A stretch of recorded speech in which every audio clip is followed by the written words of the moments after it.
ออกงานเสาร์นี่มันสิผิดปกติเลยมันแค่นิ่งอยู่ในหัวใจพี่นะ เป็นยังวะเพื่อนอันสกูสองมีปัญหาตามความคิดนะมันลำเลียงเขาบ่ขึ้นตู้มันเซอร์มันเตือนเซโร่เซนเซอร์มันเตือนกำลังลือพี่น้องป๊าดกูอุตส่าห์ออกงาน7:55เว้นเดียวใดนี่โอ้ยใส่เสื้อนี่มันดูดีนะพี่น้องไอ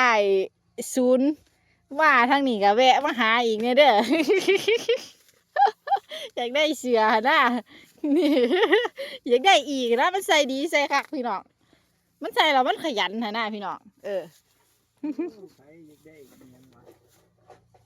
โอ้ย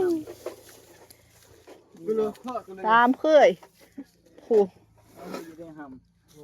จนเป็นห้ามอาหารกูฮันวานนี่กันบึ้งเด้บ่มันข่าวบ่ขืนตู่จริงพี่น้องเลย จะเป็นห้ามเกี่ยวได้2 รอบนะคะทุกคนรอบเดียวเนาะอวยมาเนี่ยเอาเลยเอาไปอันนั้นนะปิดเบ็ดเป็นอย่างเนาะหอมบักคักพี่น้องเอ้ยไผหูจักว่ามันเป็นยังกะคอมเมนต์เข้ามาได้นะคะพี่น้องเพิ่นสันนิษฐานสกู2ลูดเพิ่นว่ามันลำเลียงเขาบ่ขึ้นตู่มันเป็นจังซี่เด้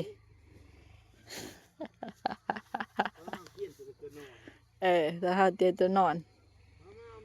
ว่าสิลาบลื่นว่าสิหวานเจี๊ยบเปล่ามื้อตะเว้นหั่นนะทานเด้อลูกค้าโอ้ยตาย